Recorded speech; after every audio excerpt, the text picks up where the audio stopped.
Faz a resistência ainda pulsar no meu coração. Na cerâmica marajoara, do Rio Sateré, na pluma de acabó, da pintura cajuel, mulher quitanda e camiaba,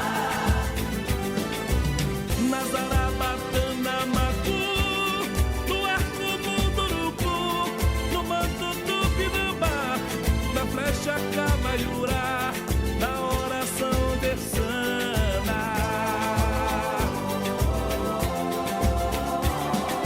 Canta índio do Brasil,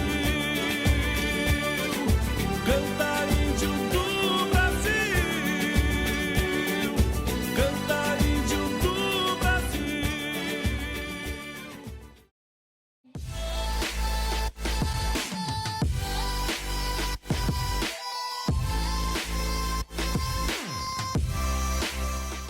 Boa noite, meus caros, aqui quem fala é o Carlos. Estarei ministrando história para o canal Prepara Enem. A música que vocês acabaram de ouvir na introdução se chama Índios do Brasil e retrata a diversidade cultural e material dos povos indígenas que aqui habitam. Essa música é do Davi Assayag, levantador de toadas, certo? Cantor da agremiação Boi Caprichoso do Festival Folclórico de Parintins.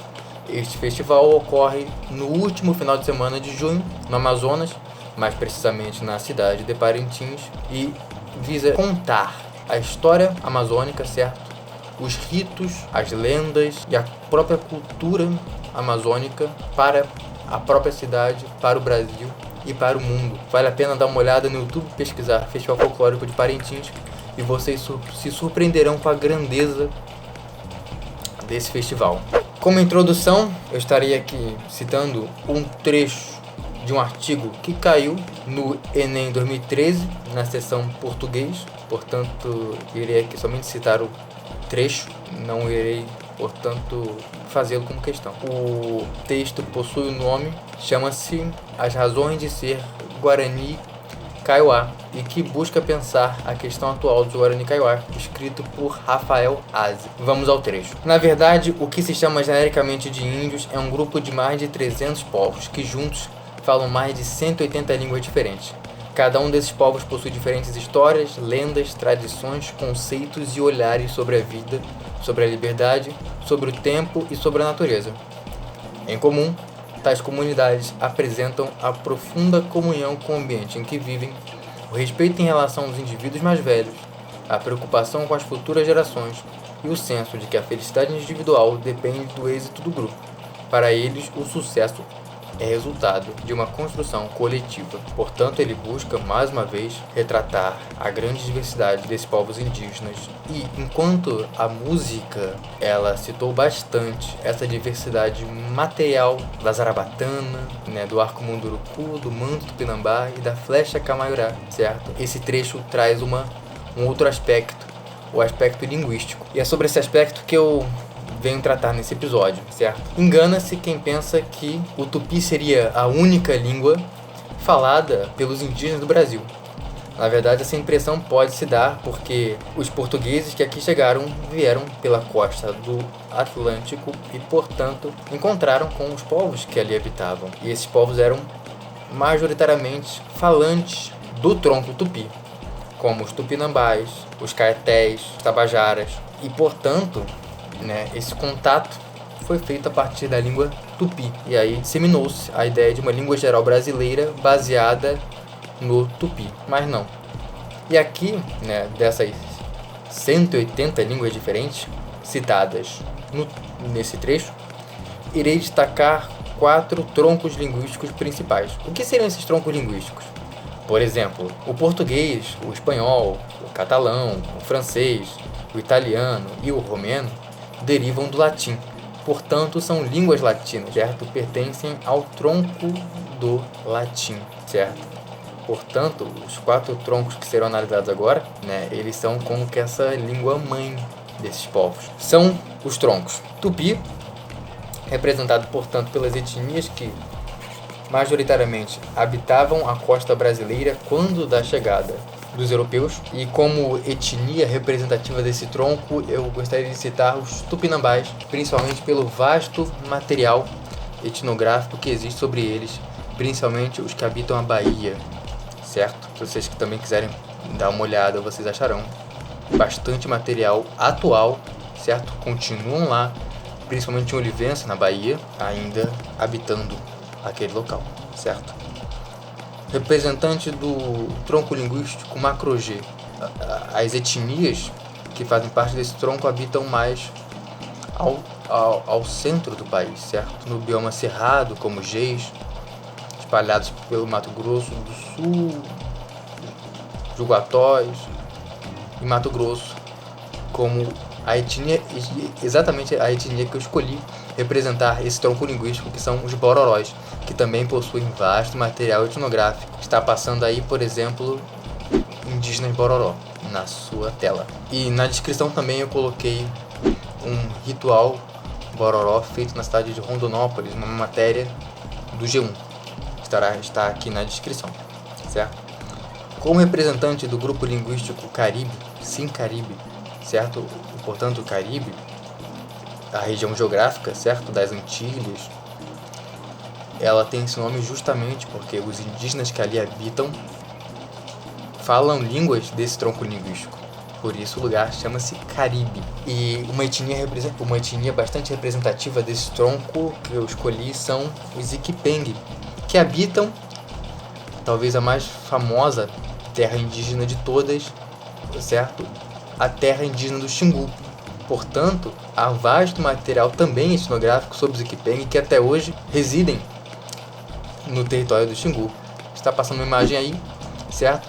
Com a presença, inclusive, do sertanista Vilas Boas, que vai ser muito citado nas aulas da questão indígena no século XX, portanto, da fundação da FUNAI e da fundação deste parque indígena. E também como representante do último tronco linguístico, que são os Aruac, eu cito aqui os Baniwa.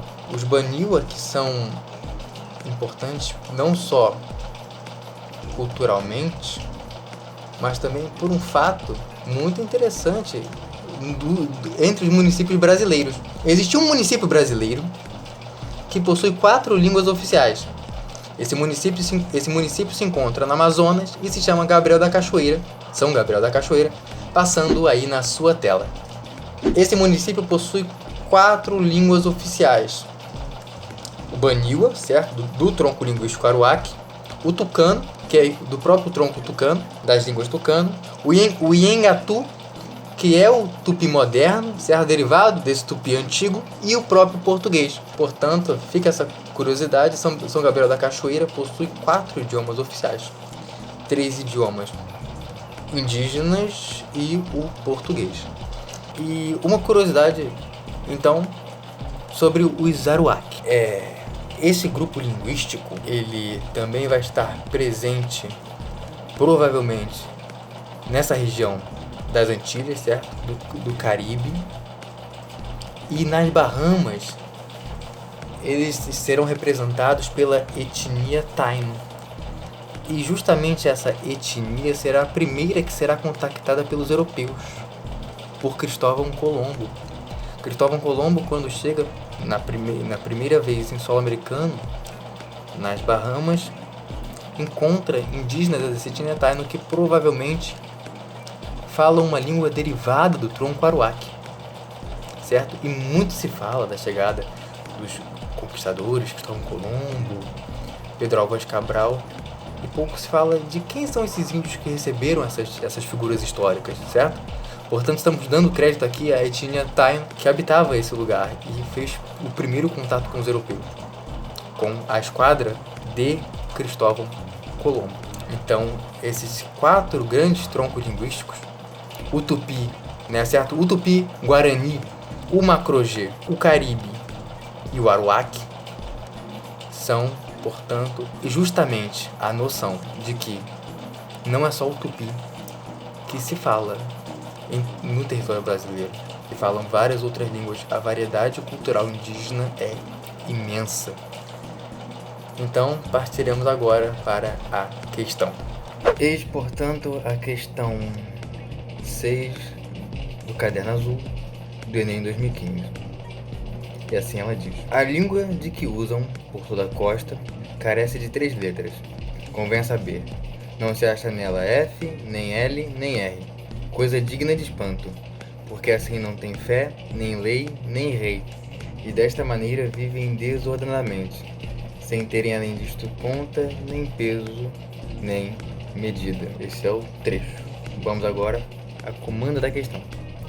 A observação do cronista português Pedro de Magalhães Gândavo, em 1576, sobre a ausência das letras F, L e R na língua mencionada, demonstra A. Então, o que a questão quer saber de nós? Nós temos, portanto, aí um trecho de um cronista português, no qual ele percebe que a língua falada na costa brasileira, provavelmente tupi, afinal essa era a língua predominante na costa brasileira, carecia de 3 letras, sem a qual você não poderia enunciar conceitos básicos da cosmovisão portuguesa. Você não tem essa letra, esse fonema possível para aprender essas letras que são as iniciais de conceitos básicos da cultura portuguesa: a fé, a lei e o rei. Vamos então às alternativas.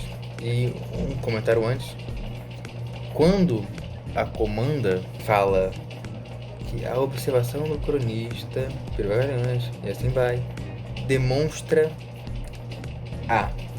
em relação a quem? Em relação à própria ciência histórica, em relação à própria antropologia, certo? Em relação ao conhecimento de que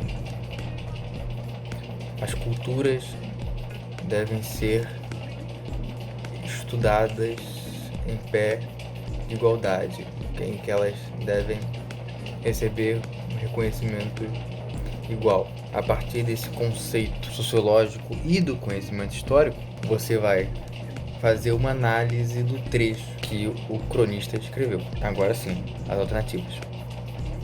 Letra A: simplicidade da organização social das tribos brasileiras. Historicamente, ela era desorganizada? Diz o cronista que dessa maneira eles viviam desordenadamente. Porém, ao fazer um confronto com a realidade histórica e com os fatos, percebe-se que não é o caso. Eles mantinham relações complexas. Inclusive, não é nem o conceito central do tema. Não é uma comparação entre simplicidade e complexidade, mas sim inferioridade e superioridade. São 2 categorias diferentes. Portanto, letra A está errada. Alternativa B: dominação portuguesa imposta aos índios no início da colonização. Essa alternativa pode até seduzir algumas pessoas a marcá-la como correta. Porém, perceba, o cronista ele vê que essa dominação ela não se traduziu linguisticamente. Quer dizer, os índios não, até este momento que o cronista escreve, eles não foram totalmente aculturados na língua portuguesa. Portanto, né, como esse trecho trata de uma concepção linguística e cultural, o cronista entende que a dominação portuguesa ela realmente aconteceu, porém nós estamos analisando o âmbito da cultura e não em tese da política, certo? A dominação política ainda não havia se transformado totalmente em dominação cultural. Portanto, a letra B está errada. C: superioridade da sociedade europeia em relação à sociedade indígena. É isto que o próprio cronista pensa, porém ele demonstra isso com base na realidade? Não, com base no discurso dele. Está na realidade a superioridade da sociedade europeia em relação à sociedade indígena? Não, por quê? Pela base dos conceitos antropológicos, você não há uma hierarquia de sociedade. Portanto, análise superioridade e inferioridade não é válida na antropologia. Sendo assim, apesar do Piro de Magalhães afirmar ser superior à cultura indígena, isso não demonstra que a sociedade europeia é realmente superior à cultura indígena. Portanto, está errada. Letra D é a correta. Incompreensão dos valores socioculturais indígenas pelos portugueses. Certo? O que essa observação demonstra é isso. Na realidade, é isso. A incompreensão dos valores socioculturais indígenas pelos portugueses.